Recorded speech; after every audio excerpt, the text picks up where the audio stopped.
Airport road এবং ৩০০ ফিটের এই রাস্তা যতক্ষণ পর্যন্ত ময়লা পরিষ্কার না হবে ততক্ষণ পর্যন্ত কাজ অব্যাহত থাকবে।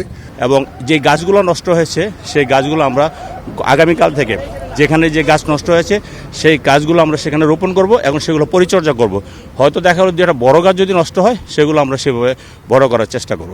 গতকাল ২৫শে ডিসেম্বর আমাদের মাননীয় ভারপ্রাপ্ত চেয়ারম্যান জনাব তারেক রহমানের ঐতিহাসিক স্বদেশ প্রত্যাবর্তন উপলক্ষে লাখো মানুষের যে জনসমুদ্র তৈরি হয়েছিল সেই জনসমুদ্রে আমাদের এই ৩০০ ফিট আমাদের সেই আবদুল্লাপুর থেকে এয়ারপোর্ট রাস্তা প্রত্যেকটি জায়গায় কানায় কানায় লক্ষ লক্ষ মানুষের উপস্থিত ছিল এবং সেই উপস্থিতির কারণে আমাদের এই ৩০০ ফিট এবং আবদুল্লাপুর এয়ারপোর্ট রোডে আমাদের বেশ কিছু ময়লা আবর্জনার স্তূপ তৈরি হয়েছে।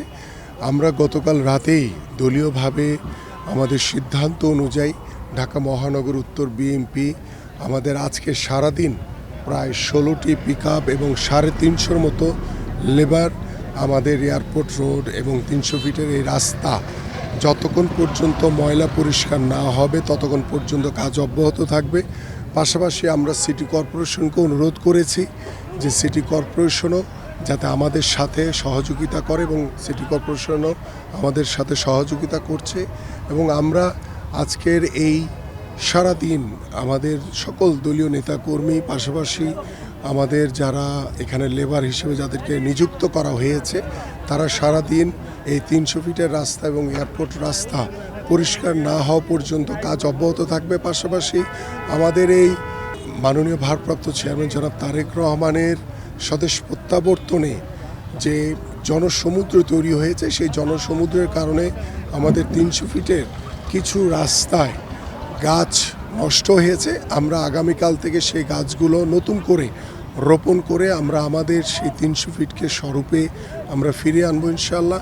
পাশাপাশি বাংলাদেশ জাতীয়তাবাদী দল সবসময় আমরা সামাজিক দায়বদ্ধতা থেকে কাজ করি এবং জনগণের যে প্রত্যাশা জনগণের যে পালস রয়েছে সেটা বুঝে চেষ্টা করি সবসময় সব কিছু করার জন্য এবং সেই সামাজিক যে দায়বদ্ধতা সেই দায়বদ্ধতার কাজগুলো আমরা সবসময় জনগণের পাশে থেকে করে যেতে চাই। গতকালকে আমাদের ভারপ্রাপ্ত চেয়ারম্যানের স্বদেশ প্রত্যাবর্তন দিবস উপলক্ষে এখানে লক্ষ নেতাকর্মী এবং লক্ষ সমর্থকদের সমাগম হয়েছে।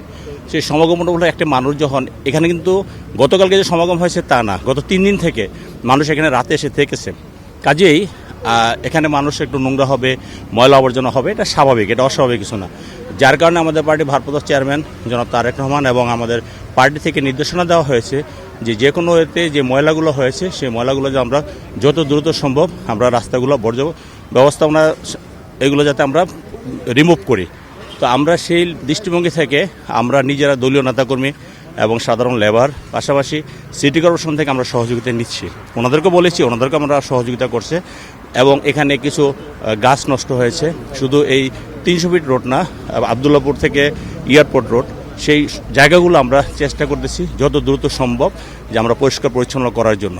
আমরা জনগণের জন্য রাজনীতি করি, জনগণের কল্যাণে রাজনীতি করি। এখানে যেহেতু এত বড় একটা সমাবেশ হয়েছে স্বাভাবিক কারণে এখানে কিছু ক্ষয়ক্ষতি হয়েছে এবং যত দ্রুত সম্ভব আমরা চেষ্টা করছি আমাদের নেতাকর্মীদেরকে সাথে নিয়ে যে ময়লাগুলো পরিষ্কার করে মানুষের জনজীবনে যাতে কোনো রকম তার ব্যত্যয় না ঘটে সেই জন্য আমরা এই কাজগুলো নিজের হাতে করছি এবং আমাদের নেতাকর্মীদের উৎসাহিত করছি। পাশাপাশি আমরা যারা পরিশ্রম করে অর্থাৎ সিটি কর্পোরেশন পাশাপাশি অন্যান্য লেবার দিয়ে করাচ্ছি যত দ্রুত সম্ভব।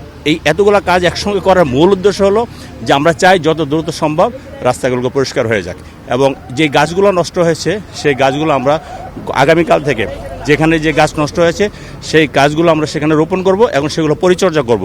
হয়তো দেখা গেল যে একটা বড় গাছ যদি নষ্ট হয় সেগুলো আমরা সেভাবে বড় করার চেষ্টা করব।